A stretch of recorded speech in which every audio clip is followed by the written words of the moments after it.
The New York Times recently reported that the Pentagon project to investigate strange aerial phenomena, which was assumed to be canceled, is in fact, alive and well. Our next guest, Seth Shostak, writes that the clandestine effort, originally known as Advanced Aerospace Threat Identification Program, is still doing its thing under the auspices of the U.S.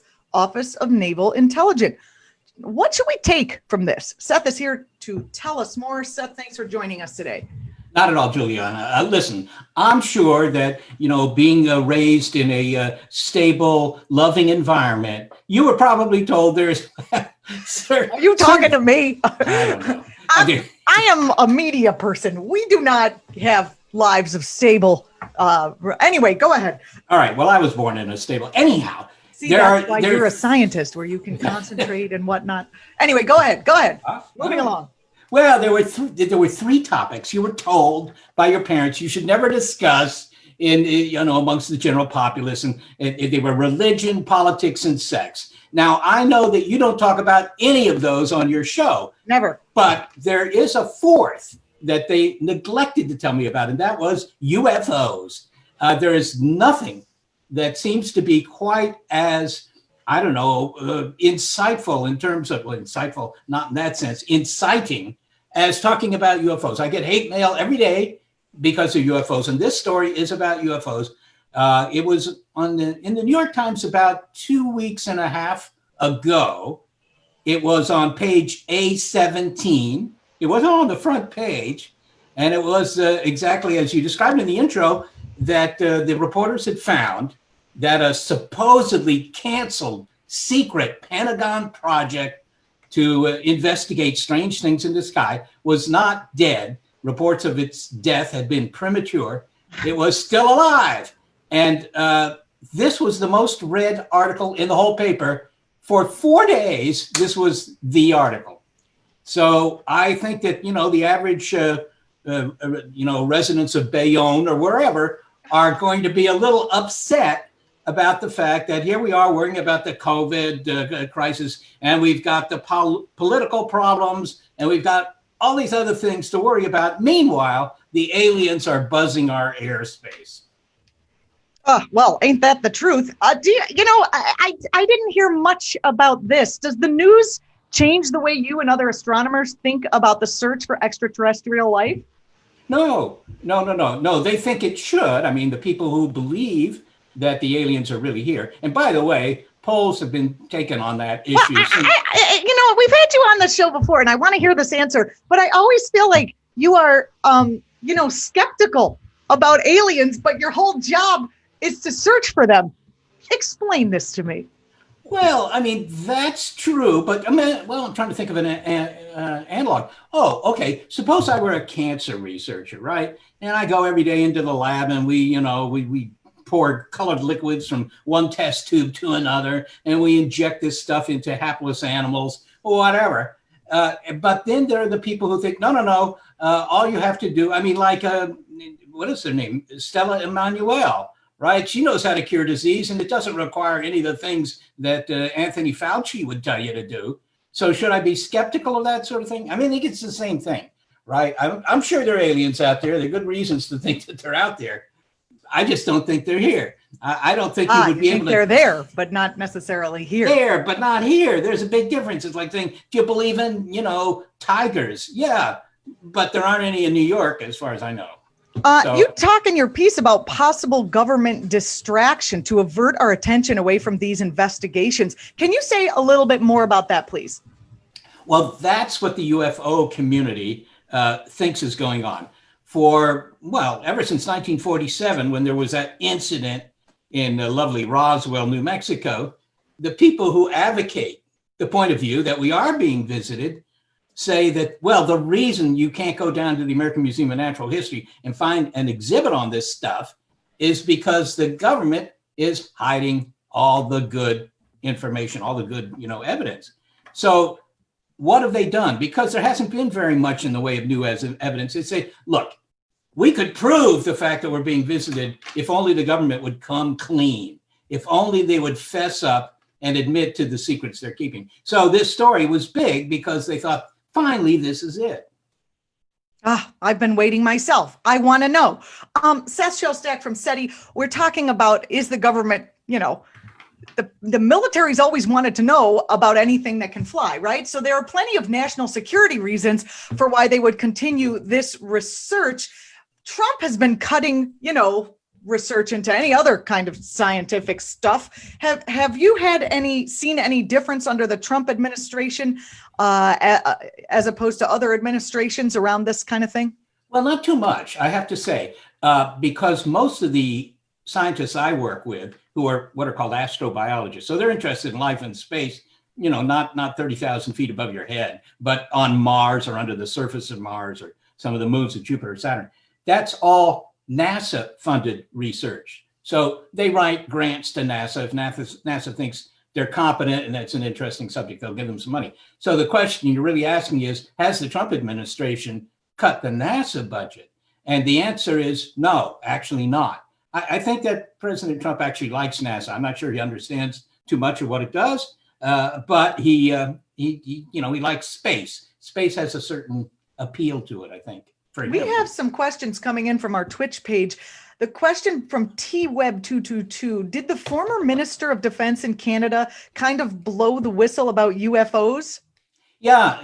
This guy, he is a former Minister of Defense, and he can be found in endless videos online talking about how, the Canadian government, which is, of course, well known for covering everything up, that the Canadian government knew about these things. Look, I don't want to say anything, defamatory about this guy, but all you have to do is listen to him for a while, and then you say, well, I'm not sure whether I believe that or not. I mean, he doesn't seem quite, coherent to me. Don't you think the U.S. and Canada would be sharing information, well, or has Trump isolated Canada even on this tip?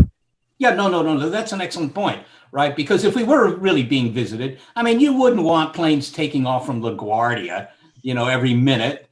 If there were unidentified aircraft or spacecraft, whatever they are, saucer-shaped things in the sky. I mean, that could be dangerous. So, of course, it would be. Although no one's flying now, Seth. No one's flying now. Well, yeah. Maybe that's a plot by the aliens somehow to clear out more space for themselves. But there's our title for this video. We're going to title it that. You write that in addition to investigating UFOs, the project has also discovered retrieved materials that are, quote, not made on this Earth. What are these materials, and how do we know they weren't made on our planet? Yeah, that's really a difficult thing. If somebody gives you something, say, look at this, Bob. This is obviously not made anywhere on Earth, right? And that's because there's no label on the bottom that says made in China, right? So how do you know that it wasn't made on Earth? I mean, if it's, if you got a Klingon cell phone, right, that would presumably look so bizarre to you. Because their mouths are up here, right? I mean, you'd have to. Well, how do you know their mouths are up there? That's very inconvenient. I mean, I look at weird videos on the internet. Every time you take a spoonful of soup, you block your vision. I don't know, but yeah, no. If you found something like that, that would be kind of unambiguous. But if you find a little piece of metal, and people find this all the time, they find them in their legs, in their arms. Some little thing that the aliens have put in there, and who knows, it could be a tracking device or something like that. But whenever it's actually analyzed, it turns out to be a piece of sand or a piece of, well-known metal. The whole universe is made of the same stuff. So it's pretty hard to tell whether anything is from space unless it's, engineered and built. Hard. Recently, Senator Marco Rubio, I mean, I'm not a big truster of Senator Marco Rubio, but some people are. So let's see what happens here. Senator Rubio said he's concerned by the fact that extraterrestrials spend a lot of time hanging out above our military bases. Is that concern founded? What do you make of politicians joining this conversation? Well, the whole thing is based in politics in a way, because these programs were really the love child of Senator Harry Reid of Nevada, right? He's very keen on this. And some of his supporters are very keen on it. So, they get the money. I mean, it's not, you're talking tens of millions of dollars. It's not really big money. I mean, they'll buy you dinner in New York. But, I mean, they are worried, or at least Rubio says he's worried, because these alien craft apparently hang out over our military bases And that doesn't make any sense. If they can come here and, zip around in our atmosphere, their technology is so far beyond ours that our military bases wouldn't have the slightest thing of interest to them. It doesn't make any sense. If you could go back to the time of Julius Caesar, you wouldn't spend all your time, looking at where they make their shields. This always disappoints me, Seth. I want you to come on here and be like, we found them. They're here. Yeah.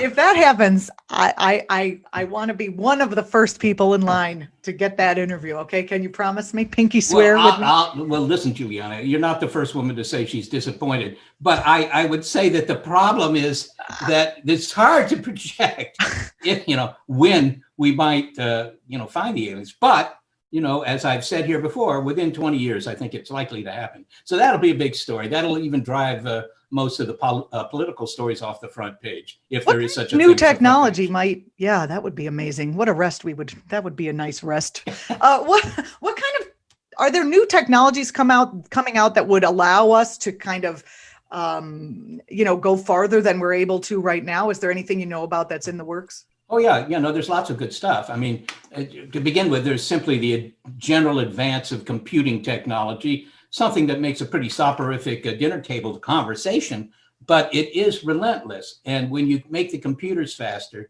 you make any attempt to find something, a signal from space coming from far away, you make that faster too. That's why I say within 20 years, something interesting will happen.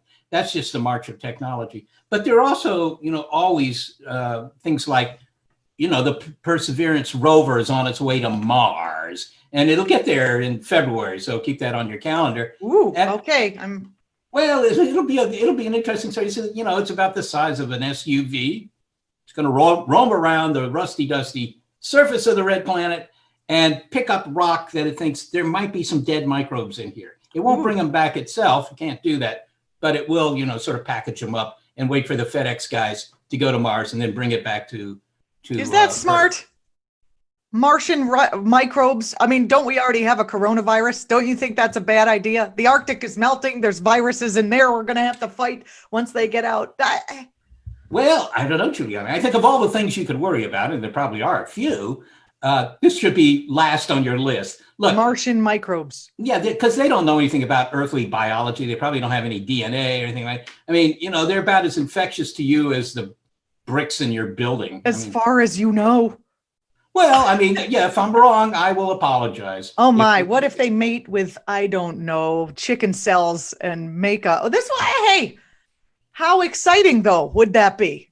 That would be very exciting, because if you found that, Mars once had life, for example, maybe it still does. You say, well, look at that, Ralph. I mean, Earth has life. Mars has life. So if, just 2 planets in the solar system have life, probably there are a lot more out there because there's so many planets. I mean, it just means that life is, very commonplace. We are speaking with Seth Shostak, the director of the Search for Extraterrestrials at the SETI Institute in California. You also host the radio program Big Picture Science. Seth is committed to getting the public, especially young people, excited about astrobiology and science in general. What is not exciting about science? I will never guess. I'll tell you understand. Well, I mean, all of it is exciting. I was just reading an article about people who were spending their lives studying mussels in rivers, right? I mean, mussels, little clam-like thingies. Mm-hmm. And, they never particularly interested me except as a possible, main course, perhaps. But, everything in science interests somebody. But I think that science is interesting simply because it's new information. It can be tested, so it's usually reliable information. And, sometimes you learn something that's very important. If you think about, we talked about the cure for cancer briefly there. Everybody would like to see that happen. And you could say that's going to be solved by the people who are doing cancer research. It might be, but it might also very well be solved by people who are not doing cancer research. They're just trying to understand how biology works, right? Mm-hmm. Sometimes it happens that way. It comes out of left field. Think of how penicillin was discovered. Nobody was looking for penicillin. So, Seth, it's always sort of an interesting thing to learn something new. Seth, as a scientist in an era when science is being I don't know, disrespected by a big portion of the general public, or not adhered to, undermined. What are your I mean, I'm going a little off topic here, so I appreciate you going with me, but what are your thoughts about what is happening in that regard? How is the scientific community, could you speak for everyone? How is the scientific community responding to, as far as you know, to the world that we live in right now? Yeah, well, I don't know what individual scientists are doing. I don't check in with them all. I mean, there are only a couple of What? There's not one big meeting? Well, in a way, there sort of are big meetings like that. But I think that the problem is that science, of course, you can never say absolutely this, right? Science is always a work in progress. And the problem is that the politicians and the general public, for that matter, often don't appreciate that. I mean, a lot has been made of the fact that, well, Fauci said don't wear a mask, 5 months ago or whenever it was, and now he says to wear a mask, and that just shows that science is unreliable. That's not true. It says quite the opposite. What it says is that science never accepts any particular answer. It keeps trying to improve that answer. Well, these are the same people who don't believe in evolution, so they also don't believe in the evolution of knowledge. Well, it may be. I think it's just I think the general problem is this. It used to be, if you were born 150 years ago, to begin with, you'd probably be dead by now. But if you were born 150 years ago, there was a lot of science that you could find just by walking down the beach and picking it up, as it were. That's what Newton said he did, right? Because there was almost no real modern science. So all the easy stuff could be picked up and the public could understand it. You could become an expert in any science field by, spending an afternoon in a good library, right? You'd be an expert. Now, that's not true anymore. So science has become so kind of arcane for many people. And they say, I was never good at math, so I don't understand that stuff. And I think that's the problem when it comes to policy decision, because now science is important in terms of the pandemic. And that's what interferes, I think. But I will say this, in Europe, people's attitudes toward science are a little different than here in the US. US is made up of individuals, and we don't like to have somebody else tell us what we should think. Yeah, that's unfortunate. And also there's a big push toward anti-intellectualism here that is not happening in Europe, as far as I know, or at least to the same extent that's happening here. That's always been the case. When I was a kid, I think the Spanish-American War was just getting underway. When I was a kid, if you went to a movie, a science fiction movie, they did have scientists in them, but they were, short little guys with white lab coats who were always saying, we can't kill that monster. I don't care if it's flattening the Bronx. We can't kill it. Right? So, science is always, the U.S. has always had a certain anti-intellectualism because our heroes were people at the Alamo or Davy Crockett, but Daniel Boone, who walks across the Appalachians. It's a different kind of hero. What do you make, on one of your recent radio programs, Big Picture Science, you talk about air quality. You talk about microplastics and the fact that they are in the air and we're all inhaling them. Can you talk about this and give us a little idea?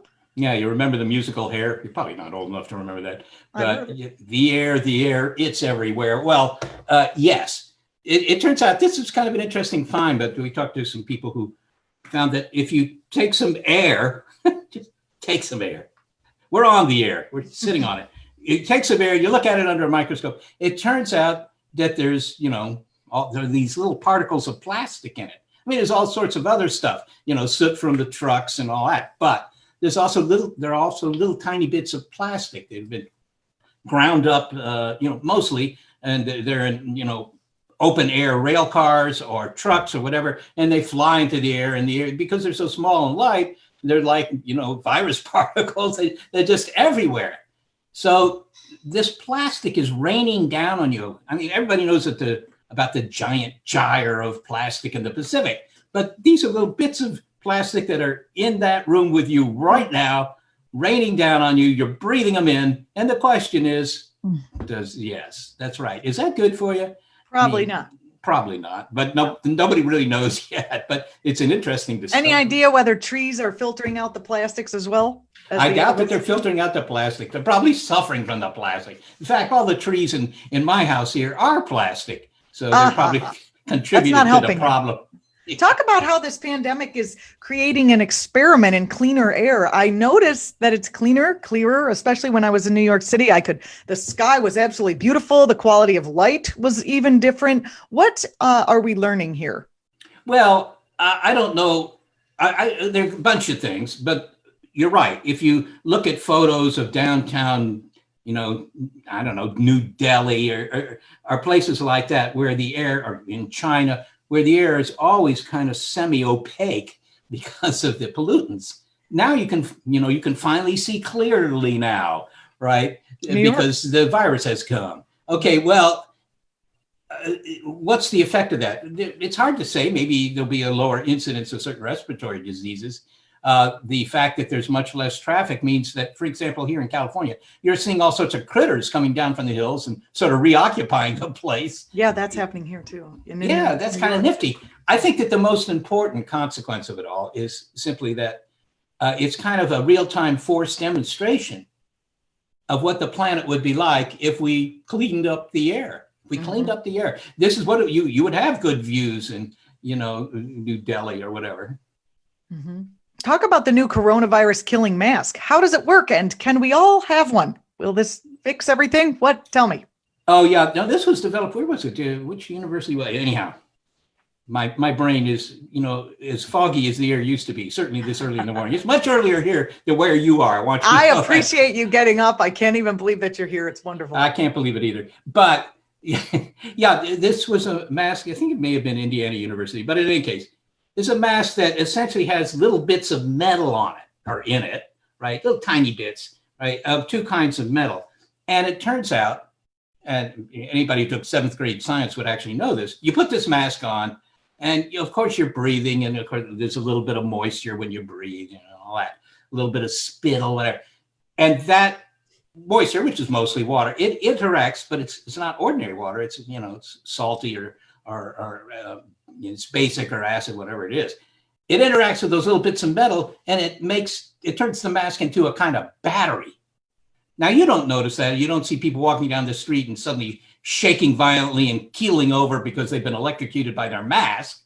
But anything small, like a bacterium or a virus, is taken out by this battery action. So this mask would be pretty effective in, killing any virus that you were breathing in or out. So that sounded interesting to me. That is fascinating. Thank you. That was, and you spoke more in depth about that along with your guests on one of your recent episodes of Big Picture Science. You can get that as a podcast. It's also all over the radio. We're speaking with Seth Shostak, director directs the search for extraterrestrials at the SETI Institute. I don't know my father. All the way in California, getting up super early to speak with us today. We are very, very grateful for you coming on the program. Thanks so much for joining us. And what's coming up on the show the next show? What is our next show? I know. We're going to talk about things.